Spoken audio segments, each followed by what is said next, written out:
tiempos de pandemia, tiempos de dolor contenido, que surgirá como en el post-2001, ¿sí? Este estrés postraumático que tiene una particularidad, ¿sí? Es como el glaciar que va avanzando milimétricamente, pero va oprimiendo, ¿sí? Va oprimiendo este estrés que estamos sufriendo todos, que vamos a sufrir más, sobre todo las consecuencias económicas. Se va a ir sintiendo de a poco, hay un cimbronazo, pero va a seguir. Y ese estrés va a generar dolor crónico. Y nosotros, los kinesiólogos, debemos estar preparados, ¿sí? Esta pandemia implicó un cambio cultural, ¿sí? Y en esta charla apuntamos a eso también, a un cambio cultural, a un cambio en los paradigmas en cuanto al tratamiento y al enfoque del dolor. Claramente estos cambios van a ser incómodos, ¿sí? Los cambios gastan ATP, el cerebro humano no está hecho para cambiar, le gusta hacer siempre lo mismo, está cómodo con la rutina, ¿sí? No les gusta, ¿sí? A nosotros como seres humanos tenemos 80.000 generaciones de Homo sapiens sapiens muy parecidas, y en las últimas 5 o 6 generaciones humanas hubo cambios tremendos, ¿sí? Por lo tanto, seguimos pensando antropológicamente como ese hombre de las cavernas. Y seguimos teniendo esta hambre de mitos, ¿sí? De explicaciones totales, mágicas, fáciles. Y eso también nos pasa en el dolor y nos va a pasar en momentos de crisis como esta.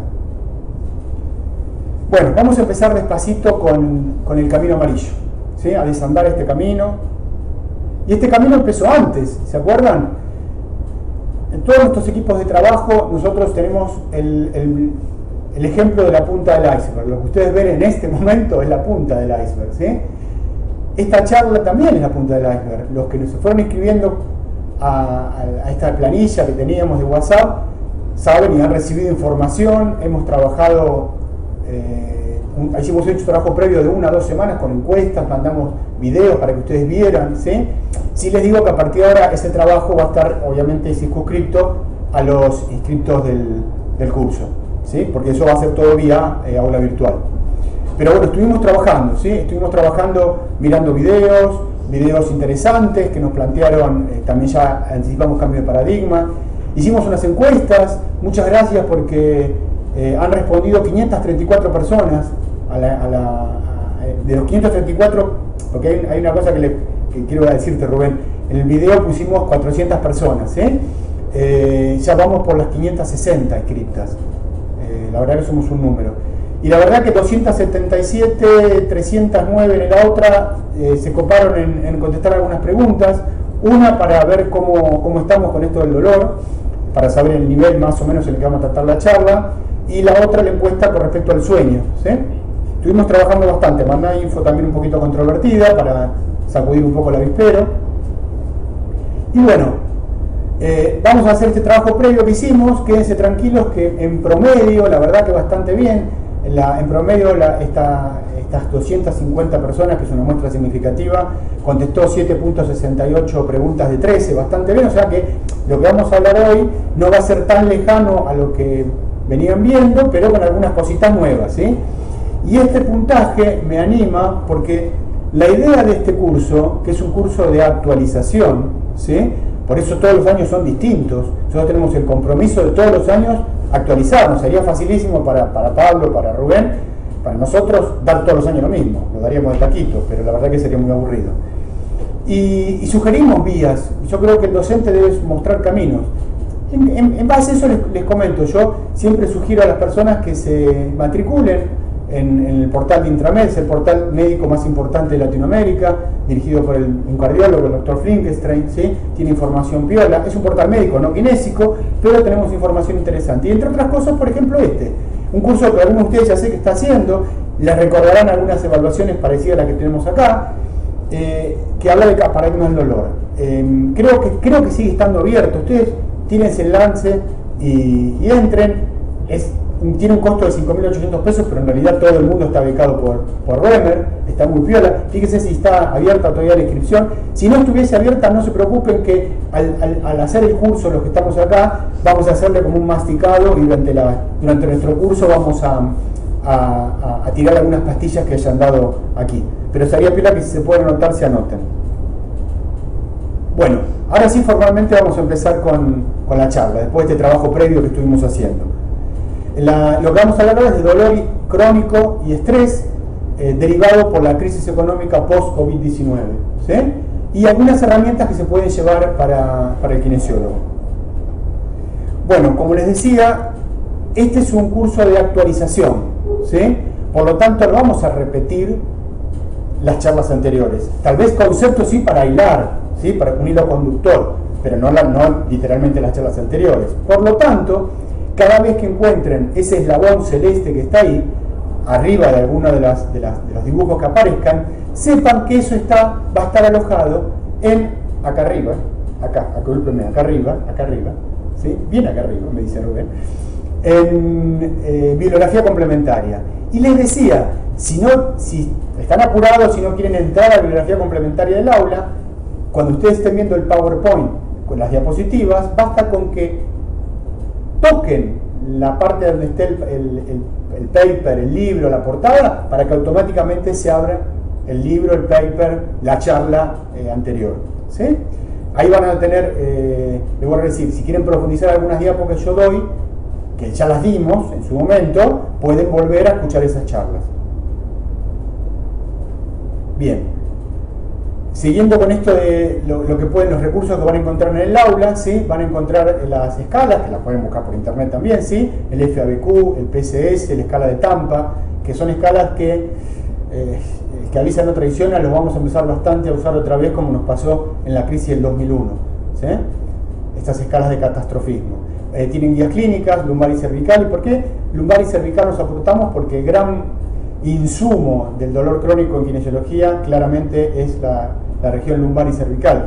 De hecho, el dolor lumbar, ¿sí? Es la entidad médica que mayor gasto en el mundo ocasiona hoy día. Bueno, les decía, este es un curso de actualización, ¿sí? Y se acuerdan que yo en la semana les dije, bájense el QR Droid, bájense algún lector de QR, no era esencial, no es importante.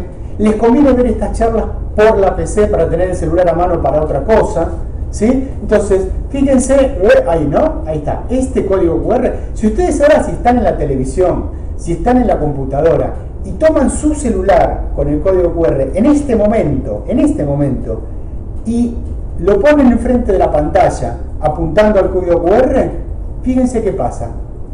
A ver si alguno del chat me cuenta qué pasó. Fíjense, si tienen un celular más o menos nuevo.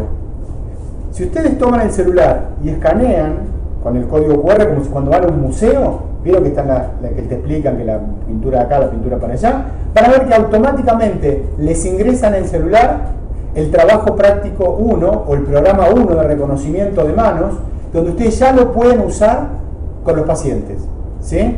Vamos a ver un poquito rápidamente esto. Hay una charla específica, esto en charla complementaria, no voy a repetir todo, y está piola porque tiene que ver con el dolor de la DCR, ¿sí? Y es una de las partes de imaginería motora. Si ustedes pueden ya esa herramienta llevárselas, ¿sí?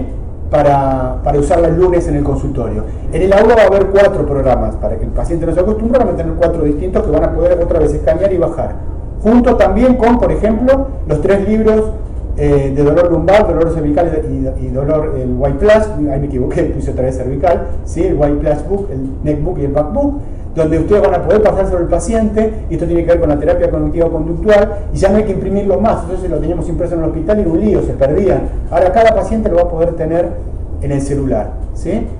Por eso les decíamos que los kinesiólogos somos técnicos, y no está mal decir eso, somos técnicos con fundamento científico, y cuanto más herramientas tengamos en esta valijita, mejor, ¿sí? Van a estar también a disposición las fichas cervicales y lumbares para que ustedes puedan utilizarlas. Bien, metiéndonos entonces en el dolor crónico y el estrés, ¿sí? Por esta crisis económica post-COVID, porque todavía no empezó la crisis, realmente la crisis económica, y todavía no empezó la epidemia de dolor. Lentamente está comenzando, la gente de guardia me comenta, los médicos acá, que a medida que afloja un poquito la pandemia, empiezan a volver a aparecer y cada vez más esos dolores inespecíficos en guardia por tensión nerviosa. Ellos saben que no son problemas biomecánicos, sino son claramente por estrés, ¿sí? Bien, entonces, como les decía, esta crisis inobservablemente va a traer pesadillas, va a traer malos sueños, ¿sí? La gente se está quedando sin trabajo. Mi mayor solidaridad a los colegas que atienden consultorios particulares, que andan un poquito justos, ¿sí? Viviendo de los ahorros, ojalá que ya se levante. ¿Puedo dar la primicia, Pablo, de la vez que viene de la charla de telerehabilitación? Es más, se lo estoy diciendo todo. ¿Sí? Vamos a tener una charlita chiquitita de telerehabilitación con entrevistas a algunos kinesiólogos, ¿sí? Para que a ver si podemos entre todos darnos maña como para tener esa punta para ayudarnos entre todos, porque han cambiado los paradigmas, ¿sí? Por un tiempo largo. Estas preocupaciones van a traer dolor crónico. El dolor crónico es distinto al dolor agudo, ¿sí? Y fíjense que esto ya lo habíamos hablado en otros cursos, en jornadas, ¿sí? Me acuerdo en una charla en el Garrahan.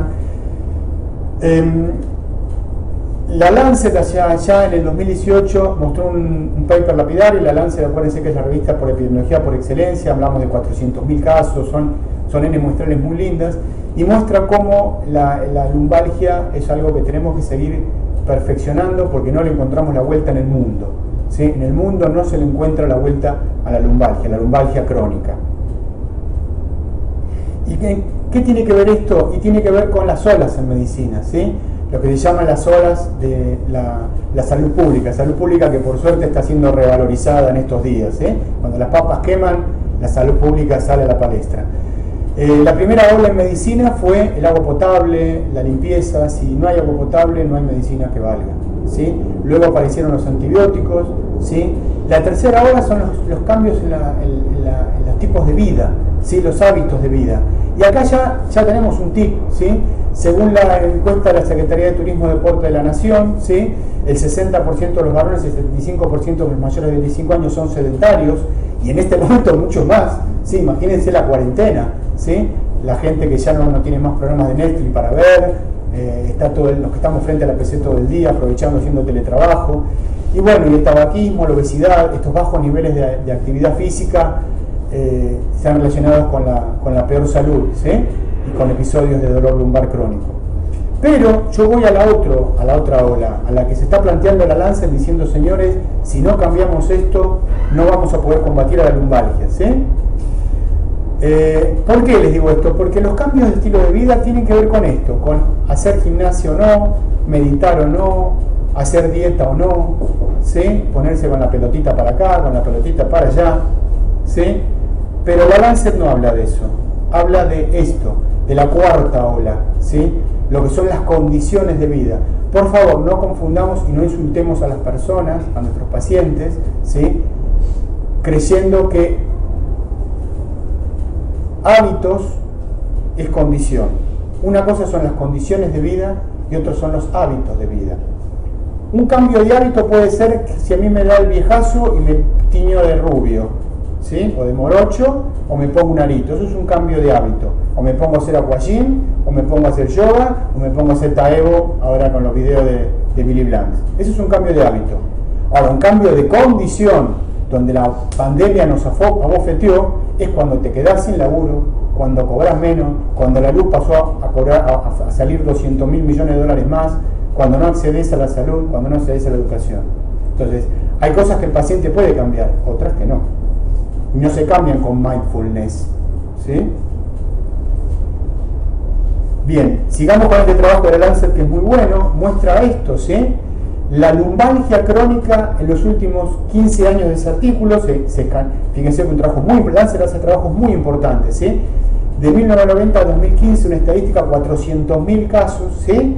Y mostró que la lumbalgia crónica aumentó en 15 años el 50% en casi todos los grupos etarios, ¿sí? Pero sobre todo en quienes aumentó. Y fíjense lo que dice ahí: mayor discapacidad por dolor lumbar en los grupos de edad laboral, especialmente preocupante en países de bajos y medianos ingresos, donde el empleo informal es común y las posibilidades de modificación del trabajo son limitadas. Y esto era pre-pandemia, pre-crisis económica, ¿sí? No hablando de 2015. Este es un mapa del Fondo Monetario Internacional que muestra cuáles son los países, ¿sí?, a los que está incluido esta definición, que son todos menos los celestes. O sea, todos menos los celestes, ¿sí?, vamos a recibir el cachetazo, ¿sí?, y va a aumentar el dolor lumbar. El dolor lumbar como expresión de un dolor crónico, ¿sí? Y recordemos siempre, para no perseguir fantasmas, que el síndrome lumbar no específico es la combinación de tres cosas básicamente, ¿sí? La intolerancia al trabajo, el estrés y la depresión. Vamos un poquito más ahora, ¿sí? Este es un artículo del 2015, ¿se acuerdan el cimbronazo después del crack del 2008-2009? Se le cayó la burbuja a España, nos están escuchando en España, se deben acordar de esto, ¿sí? Un artículo interesante que habla de cómo la crisis económica española se relacionó con la salud, ¿sí? El impacto clínico, ¿en dónde? En el dolor crónico, otra vez. Y estamos hablando que ese impacto que fue importante en la salud pública española se produjo con una caída del 2,9 del PBI. ¿Cuánto va a caer el PBI ahora en España? ¿Cuánto va a caer en Argentina? ¿Sí? Recuerden, otra vez me sale el maestrito de ciruela, ven que allá, todavía no me llego, ahí, acá, ¿sí? Ahí arriba, de este lado, tenés razón, ahí, ¿sí? Porque no parezco parezco Rubén en la chiquitito, no me veo, no estoy, mira, acá no se ve, ahí estoy, sí tenés razón, ahí, bueno, es un lío las pantallas. Si ustedes aparece ese eslabón que está ahí, significa que pueden cliquear en el paper, donde dice crisis económica, supónganse, y automáticamente se tiene el paper, no tienen que buscarlo, ¿sí? Para chequear lo que yo digo, porque por ahí estoy diciendo cualquier cosa, se estoy mintiendo. Y recuerden que si uno va a pensar como científico, tiene que ser un perro desconfiado, tiene que desconfiar de todo, hay que chequear la información. Bueno, entonces volvamos a las pesadillas, ¿sí? Esta crisis económica que trae pesadillas. Y un artículo muy interesante que salió hace poquito, fíjense, el 2 de mayo, de una psiquiatra de la Escuela Médica de Harvard, ¿sí? Harvard es una de las 3 o 4 universidades más prestigiosas del mundo, ¿sí? La UBA es la 74, orgullosamente la UBA es la 74 del mundo. ¿Por qué las pesadillas aumentan durante el encierro? Entonces yo dije, bueno, chequemos en nuestra población. Lo que hicimos fue hacer una encuesta, ¿sí? La que ustedes recibieron por el WhatsApp, ¿sí? Y la contestaron, muchísimas gracias. 290 de ustedes la contestaron y le preguntamos algunas cositas. La primera pregunta era si tuviste sueños relacionados con el coronavirus, ¿sí? Fíjense que muchos no, ¿sí? Son todos profesionales de la salud, estudiantes de último grado, no es la población común, ¿sí? Están con un poquito menos de ansiedad porque nosotros conocemos el conocer al enemigo, por lo menos más que el ego, y por eso acá vamos a hablar cosas que no hablaría en frente de un paciente. Por eso esto no va a quedar grabado públicamente, va a estar dentro de un aula. Es otra de las razones por la cual esto no puede quedar en YouTube dando vuelta, ¿sí? Porque hemos jurado, los que nos recibimos, que como siempre decimos, entre los fantasmas no nos pisamos la sábana. Hay cosas que debatimos entre los profesionales de la salud, kinesiólogos, médicos, ¿sí? Que no ventilamos frente a los pacientes. Es lógico porque no le hacemos bien al paciente. Entonces, cosas que voy a decir ahora, muy lapidarias, las decimos porque estamos en casa, ¿sí? Bueno, fíjense que la mayoría no tuvo sueños relacionados con el COVID en esta muestra de 290 casos. La otra pregunta fue, en estas últimas semanas, ¿tuviste pesadillas más frecuentemente? No, la verdad que dormían tranquilo, ¿sí? Un cuarto. Igual, ojo, 85 de 290 es igual un número, ¿sí? Es el 25% de esta muestra. Ahora, afinando un poquito más el lápiz, fíjese que dice, en estas últimas semanas tuviste sueños vívidos. ¿Saben cuál es el sueño vívido? Ese que vos te despertás y algo te acordás. Un sueño que te dio un impacto. Y fíjense que 229 tuvieron sueños vívidos, ¿sí? Yo he tenido. Me sorprendí en esta pandemia acordándome de sueños agradables y desagradables, ¿sí? Evidentemente la cabeza nos está dando vuelta. ¿Y por qué es importante esto de que el cerebro nos está dando vuelta? Porque recordemos que sin cerebro no hay dolor. El dolor es una construcción cortical. El dolor, y te cuento, el dolor crónico es una construcción cortical. Disculpen. Ahí. Y si tuviste sueños vívidos, ¿cómo fueron estos? ¿Sí?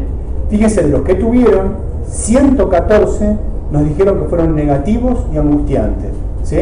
No puedo atender en el consultorio, viene la FIP y me sigue cobrando, qué sé yo, tantas cosas, se me muere el abuelo, no sé qué, si no puedo ver a mi familia en el geriátrico, tantas cosas pueden pasar, ¿sí? Dispositivos y tranquilizadores 98. Yo creo que esto cada vez va a empezar a aumentar el porcentaje de sueños vívidos y de pesadillas cuando lleguen más consecuencias. Yo creo que hay tsunami, esto es como un tsunami, como un terremoto, todavía no llegaron todas las olas, ¿sí? Bueno, ya se está trabajando en el mundo, y acordemos que la función del kinesiólogo es integrar este equipo de salud, donde ya se está hablando de la función del kinesiólogo dentro del COVID, no solo que es fundamental, nos ha prestigiado y ha sido un puntapié muy importante para que estemos en el artículo 43, que amo, me parece excelente, me da un poquito de urticaria el laconeado, pero está todo bien, ¿sí? Pero bueno, nos jerarquizó, ¿sí? Pero no es solamente la labor en terapia intensiva, es también la labor de contención de los demás kinesiólogos, ¿sí? Porque va a empezar a aflorar el dolor crónico, ¿sí? Y ahí vamos a tener que estar nosotros los kinesiólogos, ¿sí?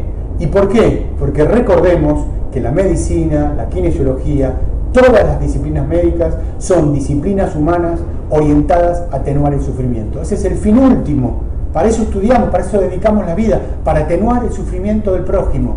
Todo el resto que hacemos son medios para. No nos olvidemos de eso, ¿sí? Porque en estos momentos es muy importante acordarse.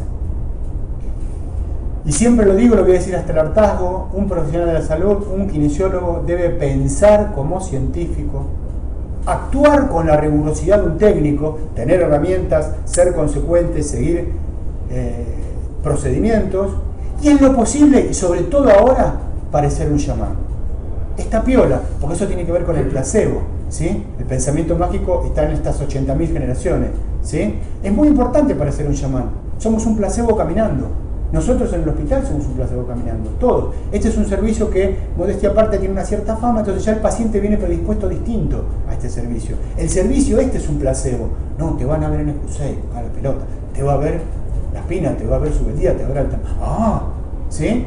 Entonces está piola eso, ¿no? Hizo el curso de tal cosa. Está muy piola, pero lo que no hay que hacer es esto, porque esto no es medicina. Es terrible cuando se piensa como chamán, se actúa como técnico, rígido, para cualquier lado, pero se actúa, ¿sí? Y encima se quiere parecer un científico. Esa es una combinación catastrófica. Es preferible que se piensa chamán y se presenta como chamán que el que se piensa como chamán y se quiere disfrazar de científico. Son los vendedores de humo que van a empezar a aflorar, ¿sí? Este es un video que me mostró hace muchísimos años Pablo, ¿te acordás, Pablo? Hace como 20, 15 años, y me marcó, ¿sí? El vendedor de humo. Se los recomiendo que lo vean en YouTube. Es muy bueno, ¿sí? Muy bueno. ¿Sí? Es un documental premiado. Guarda con los vendedores de humo, porque en las crisis aparecen por los cuatro costados. Ahora no, porque ahora la ciencia está tan en boca de todos, la que nos está cuidando la colita es la ciencia ahora. Sí, pero la que va a sacar una vacuna de coronavirus no son los chamanes, no es el pensamiento mágico, es la ciencia pura y dura, ¿sí? Pero cuando pase esto y venga el dolor crónico, con la ciencia no va a tener respuestas todavía precisas, el pensamiento mágico va a hacer que nos queramos refugiar en los chamanes de turno, ¿sí? Y ante esto recordemos, ¿sí?, que algo puede ser plausible, puede ser creíble, pero no necesariamente ser verdadero. Recordemos que la plausibilidad es un concepto nociológico. La credibilidad es un concepto psicológico, ¿sí? Y la verdad es un concepto semántico. Los hechos pueden ser reales o irreales. Y solo los reales pueden ser verdaderos o falsos. Por eso, ojo con la ética. ¿Se acuerdan? Uno desarrolla conocimiento primero por instinto, actúa por instinto, después por autoridad, sigo al que sabe más, al maestro, al gurú, a lo que sea. Luego viene el principio ético, que es yo teniendo principios probados, elucubro algo pero no lo pruebo. Por eso, ojo con la ética, ¿sí? Yo puedo describir algo muy bien pero no conocerlo. Yo puedo describir que la fascia viene para acá y pega 4 vueltas. Entonces, inferir que si llega hasta ahí puede accionar en tal lado. Fenómeno. Pero la ciencia te dice, probámelo. Mientras tanto, no. Y ojo, lo que yo digo puede ser plausible, porque la fascia pega 4 vueltas, se disecciona y llega hasta ahí. Puede ser creíble porque lo digo yo, que tengo mucho prestigio, soy un fasciólogo. Ahora, de ahí a que sea verdadero o no, es otro cantar. Por eso es muy importante la clínica para corroborar con la realidad de las cosas, ¿sí? Y me sale el maestrito, ¿sí? No confundamos nunca una hipótesis con una teoría, con una ley, ¿sí? En una hipótesis, ¿sí?, esgrimimos posibles respuestas a una pregunta. Fenómeno. Cuando esa hipótesis ha sido testeada por investigación científica validada, pasa a ser una teoría. Y ya cuando eso se prueba inexorablemente siempre, sin excepciones, eso de la excepción confirma la regla es una verdad de perogrullo, no existe, en ciencia no existe. Basta una vez para que una ley se caiga. Si yo tomo mi celular y lo suelto y en vez de caer va para arriba, se tiró por el suelo la ley de la gravedad, ¿sí? ¿Por qué les digo esto? Porque a veces se confunde medicina hipótesis con teoría, ¿sí? Una técnica kinésica que no fue probada científicamente sigue siendo una hipótesis, y por más que la repita 5, 10, 15, 20, 200 años, no pasa de ser hipótesis. Bien. ¿Se acuerdan cuando éramos chicos la serie Cosmos? Después salió la segunda con el director del observatorio de Nueva York, Tyson, de Grace Tyson, hizo la tercera. Esta es la primera serie, le invito a verlas en YouTube, ¿sí? Y ya Carl Sagan decía, hay dos formas de mirar las estrellas, ¿sí? Como desearíamos que fueran, que son hermosas, o como en realidad son. Y como decía Kepler, que tuvo que tirar todos sus estudios de 30 años cuando se dio cuenta que decía cualquier cosa, y ahí fue donde pudo descubrir la forma de órbita de los planetas elípticas, no eran circulares, es preferible una dura realidad a la más hermosa de las ilusiones. Ahora, todo lindo, pero en verdad a nuestro cerebro le encanta mentirme que me gusta. Siempre va a haber mucha más cola, ¿sí?, en el cine de las mentiras reconfortantes que en las verdades incómodas. Siempre. La mentira reconfortante es marketinera, ¿sí? Por eso la posverdad, por eso el marketing, por eso la publicidad. Recordemos que la ciencia real siempre pone a prueba las hipótesis, siempre. Las falsas ciencias, las pseudociencias, esas milenarias, no, esto es así, por los siglos de los siglos. Y se enojan. No, ¿cómo me querés cuestionar esto? La ciencia te pide a gritos, ¿sí?, que la cuestiones. La jerarquía de la evidencia científica, ya lo sabemos, son los niveles de evidencia, con el metaanálisis ahí arriba y abajo la opinión de expertos en forma de casos, qué sé yo. La jerarquía de la pseudociencia pasan por cualquier otro lado, ¿sí?, por lo no verificable. Entonces, vamos a hablar un poquito de kinesiología basada en la evidencia. Y la kinesiología basada en la evidencia en estos últimos años está como sacudiéndose las pulgas, ¿vio? Sacando, separando la paja del trigo. Y fíjense, esto ya se los pasé en la semana, ¿se acuerdan? Para que lo vieran. Francia dejará de financiar la homeopatía en el 2021. En España, el gobierno lanza un plan para expulsar las pseudoterapias de las universidades y centros universitarios, ¿sí? Pedro Duque, el ministro de Ciencia de España. España y Perú tienen dos ministros de Ciencias, Brasil, discúlpeme, España y Brasil, que fueron astronautas de la estación espacial, ¿sí?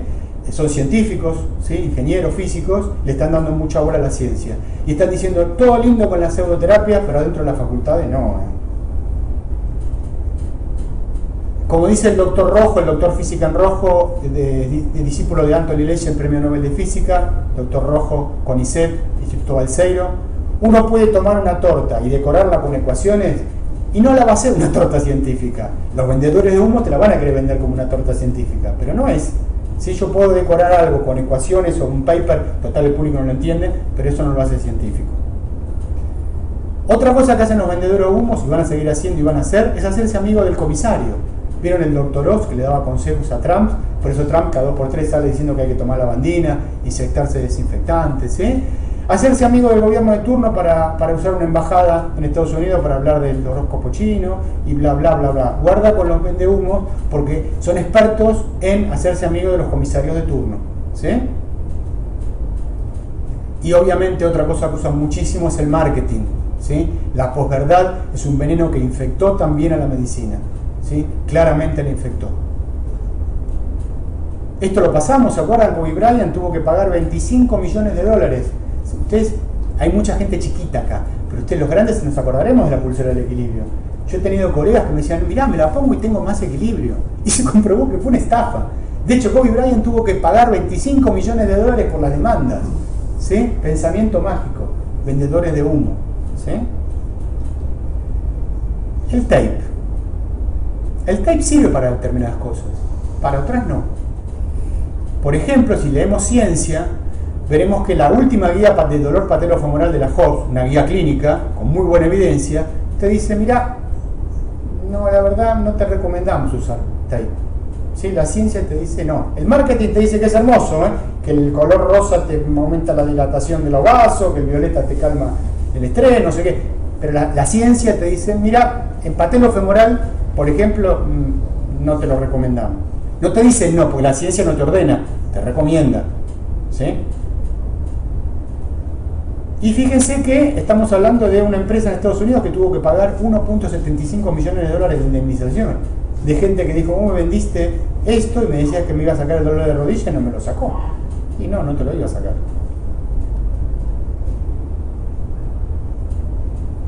Otro paper que mostramos, ¿sí? Ya hace unos tiempos, mostramos en la jornada, es este, muy interesante, ¿sí? Es un modelo biomecánico, automáticamente lo tocas y lo llevan a casa, que debe ser materia o bibliografía obligada de cualidad técnica kinésica, donde muestra, ¿sí? Esto.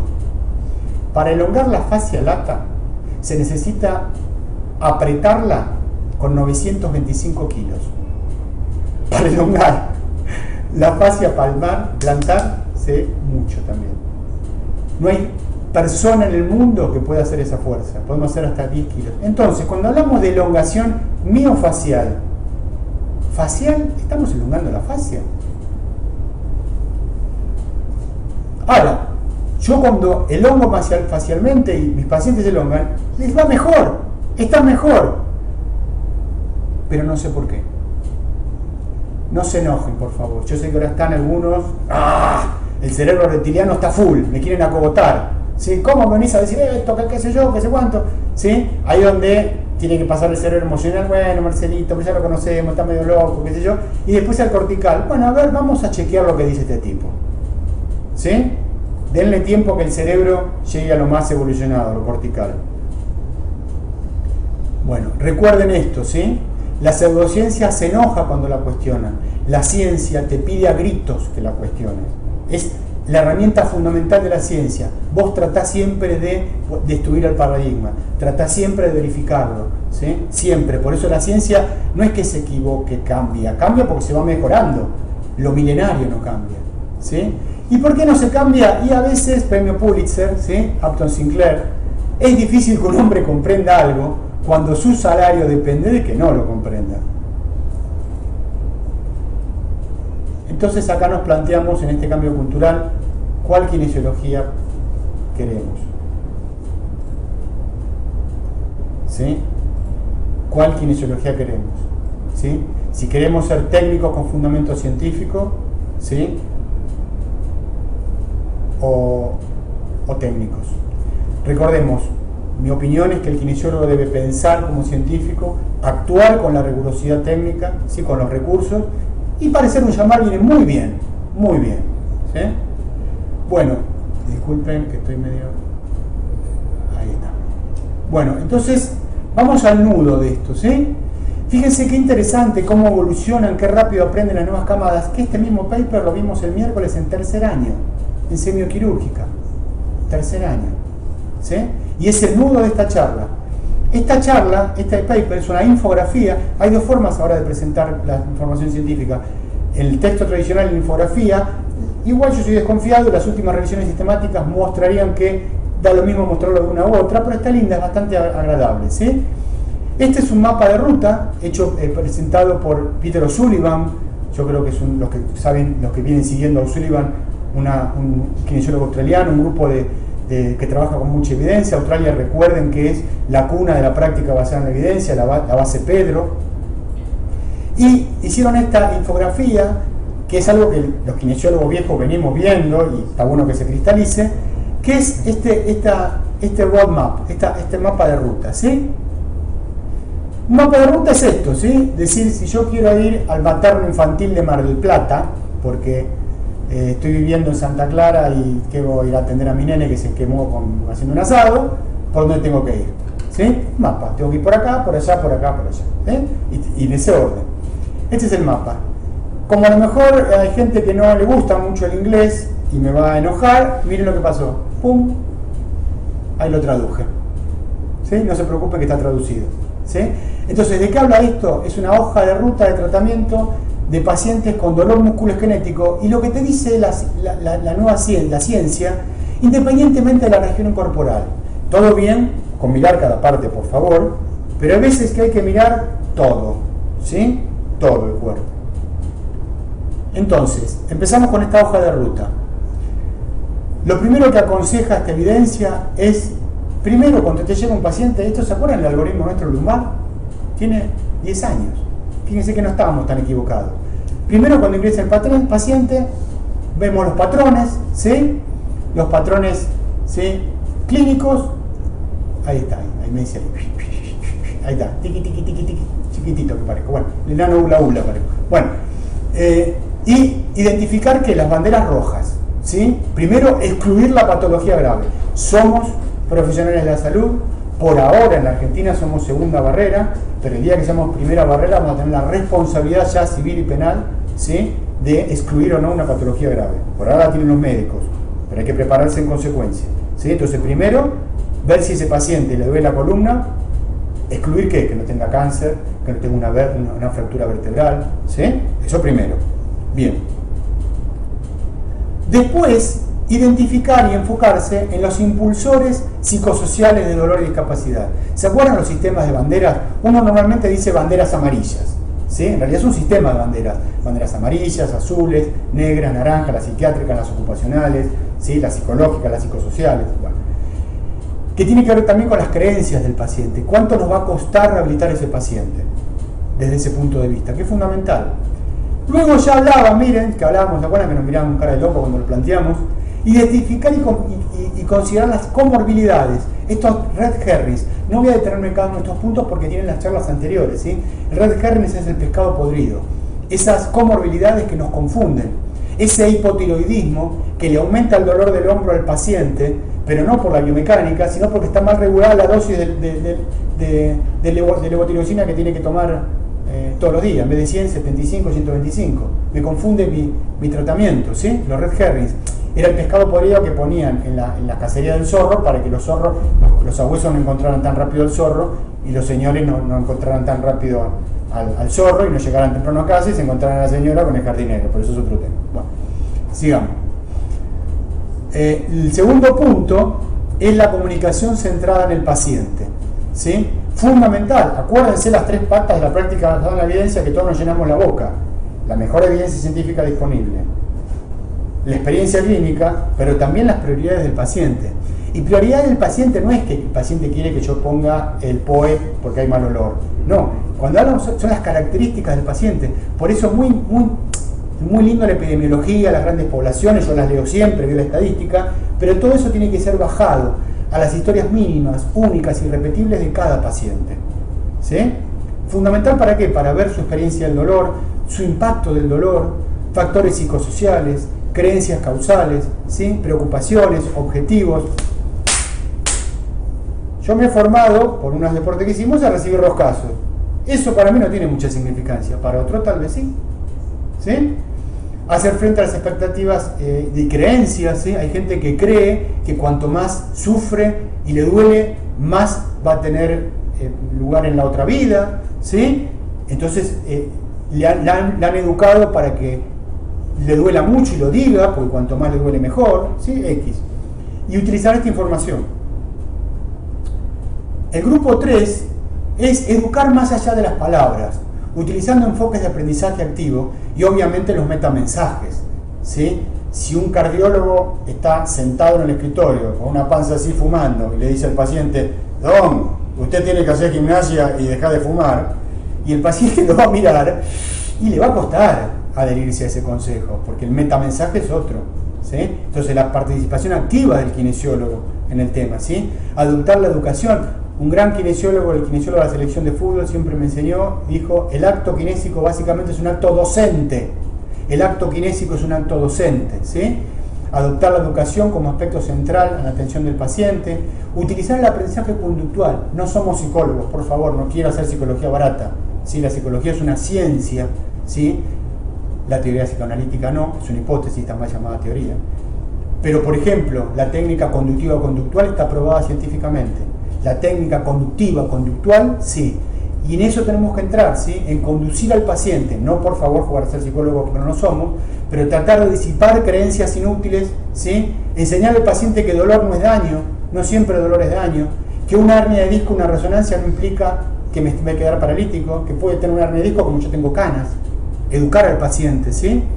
Y escribirle obviamente la información clave, enseñar al paciente, contarle historias del paciente, ¿sí? Por eso a mí el Club del Magneto me viene bien. Cuando tengo las señoras en la mañana temprano en el Club Magneto y se van contando que con gimnasia anda mejor, ahí ya empieza a actuar el placebo, empiezan a actuar los ejemplos, ¿sí? Bien, con respecto a esto entonces, y muy relacionado también con el punto 4, ¿sí? Están esta valijita de herramientas que ustedes pueden llevarse del aula virtual, ¿sí? Estos 3 libritos que hemos traducido. Hago honor, porque la sé que nos está escuchando desde Morón, la licenciada Ran, que nos ayudó en su momento a traducir estos 3 libros, Bad Book, Netbook y White Flash Book, para darle al paciente. Antes era un lío, la verdad, porque había que imprimirlo, dárselo, tenerlo en la sala de espera, desaparecía. Ahora no. Ahora el paciente se lo puede pasar por WhatsApp, ¿sí? Ustedes van a acceder a ese libro y se lo pasan directamente por WhatsApp. Anda leyendo esto, entonces la información va a estar accesible. Eso es lo bueno. El TP de manos se lo puede llevar el paciente a la casa, el TP y hacerlo en la casa, practicar, ¿sí? Ser proactivo. Esto de propender a la autogestión. El libro explicando el dolor, ¿sí? Entonces, como les decía, ¿sí? Todo esto está disponible en el aula, ¿sí? Basta que entren, lo escanean. Rubén hizo ya códigos QR para cada uno, ustedes lo escanean, lo pueden bajar. El que no pueda del aula me avisa si no entendieron, pero es un clic. Está a un clic de distancia todo este material. Bien, llegando al punto 4, ¿sí? ¿Vamos bien con la hora? ¿Estamos tranquilos? No me quiero apurar, sé que muchas veces me dicen que me apuro. El punto 4, fíjense que habla de propender a la autogestión. Y esto es un punto muy disruptivo, ¿no es cierto? Porque a nosotros nos educaron, a nuestros padres, ni te cuento, a nuestros abuelos, en el modelo médico hegemónico del paciente así. Yo odio la posición anatómica, odio la goniometría, odio la foto, porque nosotros no somos esto. La kinesiología es movimiento, ¿sí? Entonces tenemos que propender al paciente al movimiento y a la autogestión. Y como decía Carlito Balá, el movimiento se demuestra andando. El paciente y el kinesiólogo, ¿sí? Hay que empoderar al paciente, ¿sí? Frase del paper, no es de acá de la Argentina. Empoderar al paciente, ¿sí? ¿Para qué? Para que realice ejercicios, para que sea protagonista, ¿sí? Este nuevo acuerdo que se está hablando en medicina en el mundo, este acuerdo entre el paciente, el acuerdo terapéutico, ¿sí? Entre el paciente y el médico, el paciente y el kinesiólogo, ya no es más el médico hacia arriba, el kinesiólogo hacia arriba, el paciente de abajo haga, ¿sí? Tome, acuéstese que lo opero, no. Y aparte, algo piola, que si hay un acuerdo y nos ponemos de acuerdo, si sale bien, ganamos los dos, pero si pierde, perdemos los dos. Los acuerdos terapéuticos bajan muchísimo los juicios por mala praxis, porque nos pusimos de acuerdo antes, el que avisa no traiciona, ¿sí? Entonces, empoderar al paciente, enfocarlo en las metas de cada paciente. Por eso, cuando el paciente me dice, me duele el codo. Ah, ¿cuándo te duele el codo? Y cuando hago, ahora que se ve así, mira, cuando me retuerzo así, generalmente pacientes de Recoleta, ¿ve? Ahí ve que no tiene mucho para hacer, me pongo ahí, me duele, y decís, ¿pero cuándo haces eso? Ah, nunca.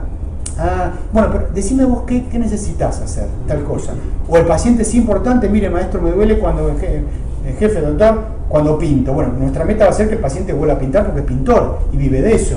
El albañil que se vuelva a agachar, ¿sí? Con metas concretas y realistas, ¿sí? Si el paciente me dice, mira, quiero jugar en la NBA y tiene 60 años y mide 1,20 m, yo le digo, mira, es una meta un poquito que no vamos a llegar, ¿sí? Bien. Entonces, ¿y por qué es importante esto de parecer? ¿Sí? Porque la ciencia mostró que el placebo es poderosísimo. De hecho, ese paper fue muy disruptivo en su momento, porque fue un paper que, acuérdense que apretan y se lo llevan, ¿sí? Ya se experimenta lo que se llama el placebo abierto. A los pacientes le decían que le estaban dando placebo pero como se lo presentaban lindo, también le bajaba el dolor. ¿Sí? Entonces, tenerlo en cuenta el placebo, pero saber que es placebo. Yo uso mucho el placebo, pero sé que es placebo. Porque si empiezo a creerme que eso cura, empiezo a pensar como un chamán, y ahí nos fuimos al pasto. Entonces, en este punto 3 y 4, es básicamente esto que es la madre de la medicina, la clínica. Es la autoeficacia y la autogestión, pero ayudando a transitar en el camino, caminar juntos. ¿Sí? Por eso, recuerden, pensar como científico, actuar como técnico, parecer un chamán, pero nunca pensar como un chamán y encima aparentar ser un científico. Ojo con el camino de la autosuperación, no confundamos otra vez hábitos de vida con condición de vida, ¿sí? Las condiciones de vida no se pueden cambiar, no las cambiamos solamente nosotros, ¿sí? Pasa por otro lado, guarda con la New Age y la era neoliberal, porque es la autogestión, que es el lado B de la autogestión, que es arreglate como puedas, ¿sí? Arreglate como puedas, primero la economía y después la salud. Y bueno. Entonces, lo que vamos a hablar es de este pensamiento crítico. Vamos bien con la hora, razonamiento clínico y multidimensional. Tengo hasta las 10 y 10 minutos, tengo, tranquilo. Bien. Pensamiento crítico y razonamiento clínico multidimensional, ¿sí? Un paper muy piola que habla de la terapia cognitiva funcional, ¿sí? Y su manejo en la lumbalgia, sobre todo en la lumbalgia crónica. Y acá habla de los DIMS y los SIMS. Otro término interesante, ¿sí? Los marcadores de daño y los marcadores de salud, ¿sí? Marcadores de peligro y marcadores de salud. ¿Qué cosas hacen que nosotros subamos los neuroendocrinos y nos duela menos o lo bajemos? ¿Sí? ¡Ay, señora! Tiene una hernia de disco. Yo también fui un nocebo caminando yo, ¿sí? Cuando decíamos, tiene una columna inestable. Y el paciente, y le mostraba un Shenga, y el paciente miraba y decía, se me va a desarmar la columna. Y yo le generaba, ¿sí? Nocebo.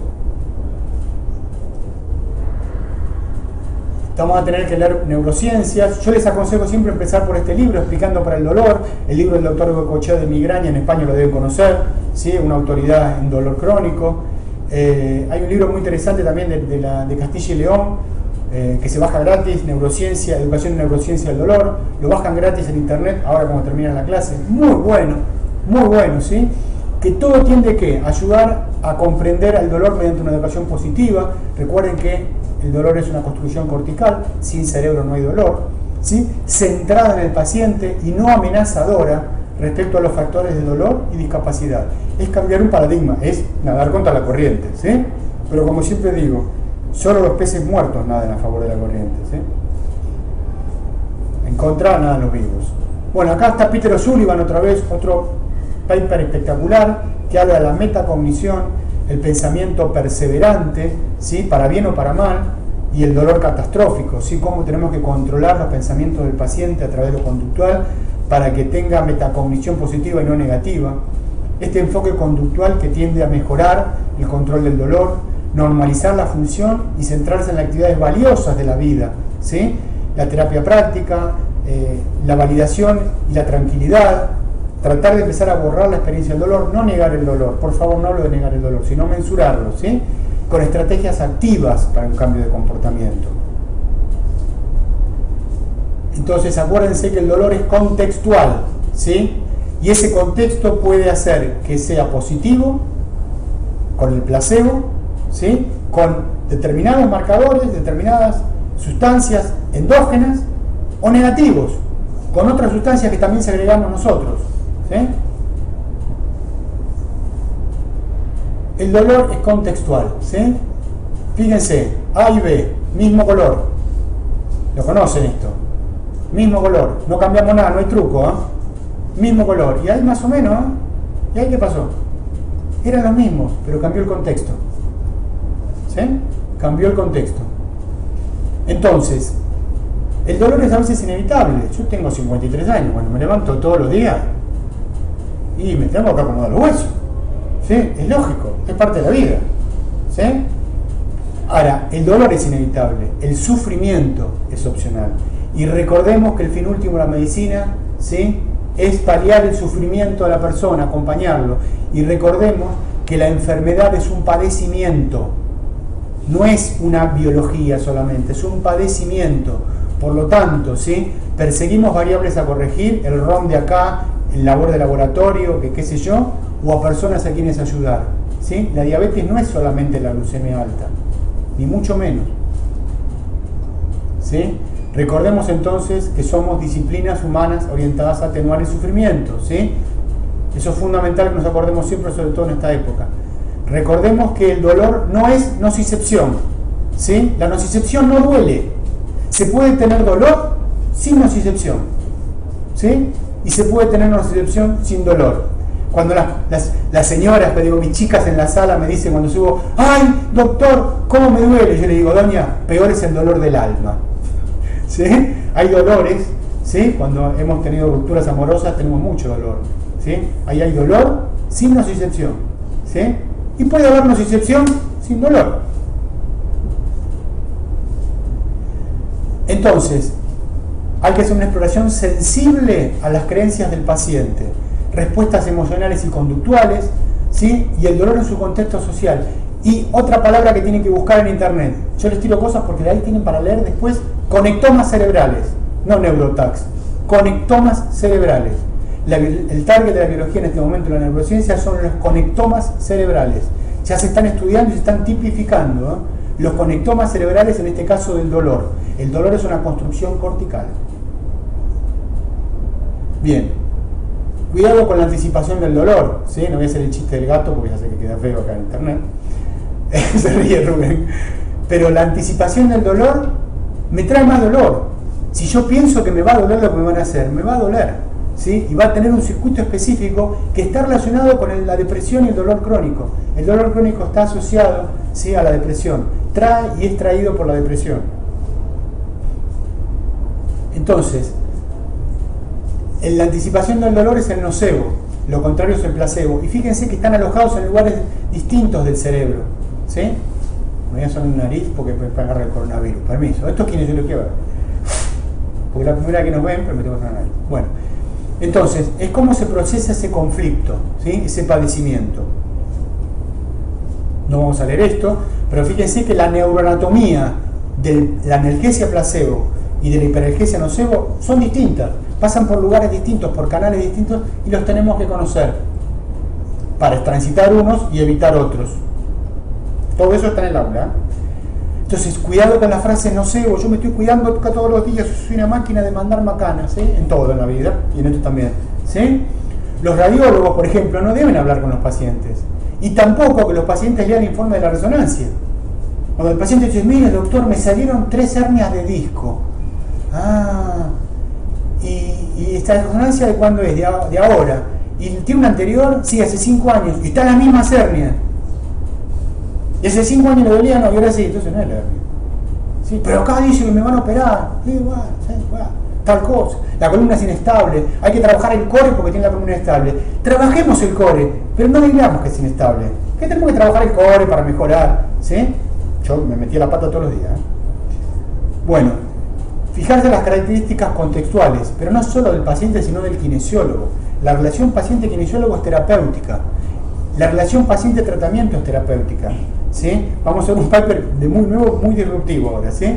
El entorno de la atención clínica. No es lo mismo venir al Hussein que ir a la clínica del doctor Cureta. El entorno ya es terapéutico, ¿sí? Para bien o para mal.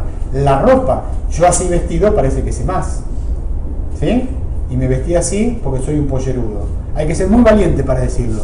A mí la patrona me dijo, te tenés que poner camisa y corbata. Y como yo soy un pollerudo, me puse camisa y corbata, ¿eh? La primera vez, la segunda no sé.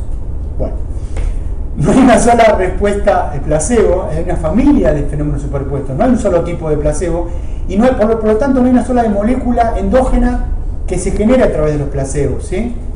Y la creencia es la medicina más antigua conocida por el hombre. Usémosla, pero no la creamos nosotros, ¿sí? Porque si no vamos a pensar como chamanes. Bueno, este paper, chupate esta mandarina. Este paper que pueden apretar así cuando lo vean en el celular, ahora no, ¿no? Cuando esté grabado en el aula, ¡ping! ¿Sí? Impresionante, de la revista Nature, de su versión Human Behavior, Comportamiento Humano. La revista Nature, por si no saben, es la revista científica más prestigiosa del mundo, ¿sí? Habla de el efecto placebo transmitido socialmente. ¿Qué hicieron? Agarraron a un grupo de personas, pacientes y médicos, y agarraron una crema para el dolor, que en realidad era toda placebo, y convencieron a la mitad de los médicos que esa crema no era placebo, era muy buena, actuó a nivel molecular, zaraza, ¿sí? Y atender pacientes. Los pacientes de aquellos médicos que creían que esa crema era verdadera, andaban mejor. Otra vez, los pacientes que eran atendidos por médicos que ellos creían, porque era parte del estudio, que esa crema funcionaba, andaban mejor. Entonces, a veces, cuando creemos que tal técnica kinésica, tal cirugía sirve y lo creemos firmemente, le mandamos señales al paciente que aumenta su placebo. Y está muy bueno, pero le estamos poniendo vaselina, ¿eh? Y esto tiene que ver con la sanación sagrada. Vamos a leer un segundo esto. En busca de una cura, el paciente hace un viaje a un lugar de curación, donde se someterá a un rito de ayuno, se pondrá un atuendo ceremonial, ingerirá sustancias que alteran la mente, acá se le paran los pelos de punta a los operadores, y será ungido con líquidos antes de que un curandero enmascarado comience un ritual físico para vencer su dolor. Vamos a desgranar estas frases. En busca de una cura, el paciente hace un viaje a un lugar de curación, va al hospital, donde se someterá a un rito de ayuno. Un día antes de la cirugía, ¿qué hace el paciente? No le dan de comer. Se pondrá un atuendo ceremonial. Cuando yo voy a la sala, ¿sí? Y la señora que se fracturó la cadera ya está vestida con el camisón y digo, ya está vestida para el baile, ya la vienen a buscar, ¿sí? Para la Cenicienta, yo digo a la carroza porque queda feo, ¿sí? Sí, pues se asocia feo. Bueno, ingerirá sustancias que alterarán la mente, la anestesia, ¿sí? Y será ungido con líquidos cuando le ponen el Pervinox. Un curandero enmascarado comienza un ritual físico para vencer su dolor. ¿Cuánto es lo que realmente fisiológicamente hace tal o cual operación? Por favor, no estoy renegando todas las operaciones, no como vidrio, ¿sí? ¿Y cuánto es placebo? Por ejemplo, la de las barras en la columna. Esto lo van a profundizar en las charlas porque no podemos leer mucho. Tenemos que volver a leer la microglía. ¿Se acuerdan la glía que veíamos en fisiología? Que nos decían, es sostén y nutrición. Miren que la glía es mucho más que sostén y nutrición, ¿sí? Una lesión nerviosa periférica, ¿sí? Activa la microglía en el circuito de recompensa, llega hasta arriba, hasta el tanque de agua, ¿sí? Hay una interrupción de la señal dopaminérgica, ¿sí? y del comportamiento de la recompensa, produce trastornos afectivos que podrían llevar a la ansiedad y la depresión, ¿sí? Atento al pelotazo con esto, todo mal, ¿sí? Hay evidencias, ¿sí? de la activación glial, ¿sí? en el dolor crónico, evidencias de la activación glial en el dolor crónico. Les recomiendo fuertemente que en Google pongan Cuarto Congreso Internacional de Fisioterapia del Dolor. Allá en España de la recontra conocerán, ¿sí? Sin desperdicio. Están todas las charlas en YouTube. Todas. Charlas de Butler, Mosley, Torres Cueco. La verdad, sin desperdicio. Sin desperdicio, ¿sí? En este congreso yo me enteré de los astrocitos. Esta parte de la glía que uno lo estudiaba en anatomía. Y después nunca más. En fisiología, en histología, ¿sí? Astrocitos, ¿sí? Como modulación de la sensibilización central del dolor, ¿sí? Estos astrocitos que migran cuando hay una lesión y cambian la modulación del dolor, ¿sí? Los TLR4, ¿sí? Los receptores tipo TOL, ¿se acuerdan? Sistema inmunitario. Estos receptores que recuerdan un evento peligroso, tienen que ver con la inmunidad, ¿sí? Pero son demasiado reactivos. Son proteínas que se asocian a patógenos para que después eso le agarren los anticuerpos, ¿sí? Y son los que desencadenan el dolor. ¿Vieron cuando uno se agarra la gripe? Que te duele todo el cuerpo. Y ahí viene la medicina evolutiva que veíamos al principio del curso de Intramed. Ese dolor es bueno. Le dice al bicho, a nosotros, quédate en cama porque el primer día de la gripe tenés que descansar. Te duele todo, te baja el ánimo, estás por el piso. tiene que ver con esto, ¿sí? Los DAM, que tiene que ver con estas moléculas que se asocian al daño, ¿sí? O sea, puede ser una bacteria, un virus, ¿sí? Los PAM, puede ser citoquinas, una quemadura, ¿sí? Una injuria. Los xenobióticos, la morfina endóxena, saben que hay una epidemia de opioides en Estados Unidos, se mueren 60.000 yanquis por año más o menos por sobredosis de opioides, ¿sí? El Dr. House, ¿se acuerdan? Con la codeína, creo que se daba codeína por todos lados, qué sé yo, la morfina. Guarda porque eso se desensibiliza a este sistema y cada vez necesitas más, ¿sí? Y esto es una hipótesis, por favor, de Butler, los BAMs y los CAMs. Aparentemente, los comportamientos, el nocebo, ¿sí? Las cogniciones, producirían en estos receptores lo mismo. Y acá viene algo interesantísimo, que es este cuadro que los invito a rever, ¿sí? De Mosley y Butler, cómo se pueden generar con golpes, con traumas, con bullying, con insatisfacción laboral. Siempre decimos, somos felices acá en el hospital porque se nos pasa la mañana volando, disfrutamos, la verdad es venir a Disneylandia todos los días, sinceramente. Entonces se nos pasa volando y no nos enfermamos porque nos gusta venir. Ahora, ¿qué pasa con aquella administrativa que no le gusta lo que hacía? Porque quería hacer otra cosa, quería ser bailarina del Colón y terminó siendo administrativa y se la pasa mirando el reloj, ¿sí? Todo eso actúa en el nervio endocrino y potencia el dolor crónico, ¿sí? Y el último punto, y ya estamos terminando, lo biopsicosocial. Y acá les digo, entren al 4º Congreso de Fisioterapia del Dolor, vean la charla de Torres Cueco. ¿Se acuerdan de Torres Cueco, los libros de cervical? Torres Cueco es el presidente de la asociación, o era hasta el año pasado, no sé ahora, de Fisioterapia del Dolor, una eminencia, ¿sí? La charla de él es impendible, en la que nos dice, todo bien con lo psicosocial, pero no nos olvidemos de lo bio. Lo bio está, ¿sí? Entonces, realizar interconsultas en presencia de comorbilidades, ¿sí? Pacientes que vienen con dolor y vemos que se le cae el pelo y le digamos, ¿por qué no haces una interconsulta con tu endocrinólogo? Porque a lo mejor hace mucho que no te controlás la levotiroxina, ¿sí? El antidepresivo, esto, lo otro, pim, pum, ¿sí?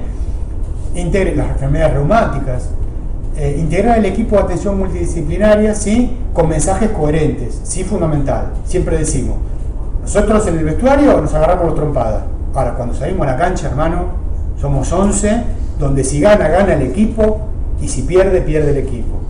En el equipo de salud, si gana, gana el paciente, y si pierde, pierde el paciente, ¿sí? Entonces, adentro de casa nos agarramos la trompada, pero de la puerta para afuera somos una unidad, porque le hacemos mal al paciente. Bueno, lo último, y la última frase con la que termina el paper es esto. Vamos bien con la hora, ¿no? 10 y 12. Esto debe apoyarse en un cambio de la financiación y creencias sociales, ¿sí? Lo que pasa es que va a ser muy difícil. Ese paper que está ahí, es un paper que salió el año pasado y armó un revuelo enorme, después salió las noticias, eso en Australia. No sé si saben que la salud pública australiana ya no considera para pagar, y las obras sociales están haciendo lo mismo, la vertebroplastía. Chupate esta mandarina. Los cirujanos de Australia se le están parando los pelos de punta, ¿sí? Porque las últimas investigaciones muestran que tiene el mismo valor que el placebo, ¿sí? ¡Epa! ¿Qué pasó? Mirá que eso que deja plata, operar la columna con la barra, ¿sí?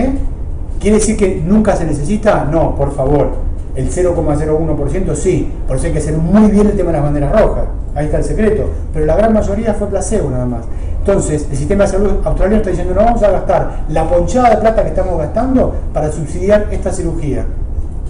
Ahora, claro, como dice ahí, es difícil que un hombre comprenda algo cuando su salario depende de que no lo entienda, ¿sí? Si yo con la cirugía esta me pago el country, me pago esto, me pago el otro, ¿qué hago?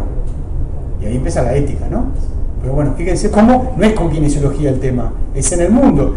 Se salió en el Lancet el año pasado un artículo donde se revisaron 350 procedimientos médicos que hay que abolir. Se les pondría de punta, fíjense, búsquenlo en internet, está en el aula, cuáles son los procedimientos médicos, procedimientos cardiológicos, ¿sí? Medicamentos, que la ciencia mostró y dice, mira, es placebo, no se van a subsidiar más. Entonces, recordemos, importante pensar como científico, actuar como técnico y como siempre decimos, pensamos. Ahora, cuando vamos a la trinchera, no dudamos. Ahí ya está, ¿sí? Y en lo posible parecer un chamán. Está muy piola, ¿sí? No creerse un chamán. Parecer un chamán está muy piola. Con el disfraz que a cada paciente le sea sensible. Si es el diploma del curso del francés, si es el no sé qué, si es lo que sea. Uno tiene que tener la capacidad de disfrazarse del chamán que a ese paciente le toca el botón del placebo. Uno tiene que ser dúctil, ¿sí? Bien. Muchísimas gracias, ¿sí? ¿Dudas o preguntas?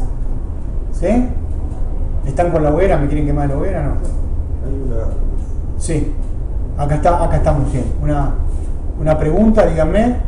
Sí. Más que una pregunta, es sí. Una consulta o un cuestionamiento. Sí, está muy bien, y esto debe generar cuestionamientos. Nos preguntan acá, o te preguntan a vos en realidad, te dicen si no es una contradicción pensar científicamente y parecer un chamán. No, por favor. Miren, en la carrera docente, el jefe de servicio era el director de la carrera docente de ginecología, profesor doctor Agüero, investigador del ramo Mejía. Me dijo una frase que me marcó. La verdad que aprendí muy pocas cosas con Agüero, pero fueron fundamentales. Ahora, con los años, cada vez lo valoro más. Mirá que lo despotricaba. Él me dijo, mira, Altamirano, en medicina se sabe muy poco. Ahora, lo poco que sabemos, lo sabemos nosotros. Y nosotros, ante el paciente, tenemos que ser la curación. Tenemos que ser todo. Pero nosotros saber que no somos todo. Es fundamental. Por eso yo utilizo mentiras blancas, utilizo placebo, pero no me las creo. No me las creo. ¿Sí? Lo utilizo desde la neurociencia. Entonces, está bueno. Y cuando hablo de ser un chamán, al colega que pregunta ahí, esto es vestirme de chamán. Siempre lo comentamos, con Rubén fuimos compañeros de camada, ¿sí? ¿Tengo tiempo para contar esto? Y Rubén trabajó toda su carrera, y trabajó en ventas. Acá está Rubén, se ríe. Y él iba a cursar con saco y corbata. Iba a las prácticas de hospital con saco y corbata. ¿Sí? Acá en el hospital, cuando el hospital era así de material, todo era. Y me acuerdo que él me contaba que los pacientes le preguntaban a él y no a la kinesióloga, porque él estaba de traje. En este hospital a mí me mata la media estación, porque en verano estoy de hambo, en invierno tengo buzo, pero en la media estación el buzo me da calor y el ambo me da frío. ¿Y qué me pongo? Arriba el guardapolvo. Me pongo el guardapolvo y cuando abro la puerta los pacientes me miran distinto. Abrí la puerta al doctor, abrí la puerta al guardapolvo y soy el mismo Altamirano de siempre. A eso hablo, colega, con disfrazarse de chamán, ¿sí? También disfrazarse de chamán puede ser si soy kinesiólogo de X población, ¿sí? Y esa población está bombardeada por el marketing con la técnica del japonés, y bueno, voy a tener que tener en el consultorio atrás el PowerPoint o el diploma de la técnica del japonés, independientemente de que sirva o no la técnica del japonés, porque es parte del disfraz de chamán, ¿sí? Pero saber uno que es parte del disfraz de chamán. ¿Otra pregunta? Total, se escucha. Sí, hay otra pregunta. Vale. Estábamos esa acá, voz en off es de Pablo, porque tenemos buen sonido. Estábamos acá dilucidando esta última pregunta. Acá preguntan, ¿qué opinás o qué opinamos de las ondas bineurales? Y lo escriben como RIFE, no sé si será RAIF. No las conozco. Una sigla. No conozco. Mira, ese lado que al argentino le cuesta mucho. No los conozco, así que no te puedo decir ni sí ni no. No soy fuente de nada. No crean en nada. No crean en mí. No crean en nada. Carl Sagan decía, yo no quiero creer, sí quiero dudar. La duda fue la gran virtud del ser humano, en su perdición la fe. ¿Sí? La ciencia te dice, dudá de todo, contrastá todo. La medicina te dice, vos dudá de todo, contrastá de todo, ahora sí, ponés un punto de corte. Hoy llegamos hasta acá, con lo que tenemos actuamos, vamos al frente, ahí no dudamos, ¿me entienden? Y después replanteamos que la metacognición, analizamos la historia clínica, qué le pifiamos, qué no, y volvemos a pensar como científicos. No lo conozco, así que no te puedo decir.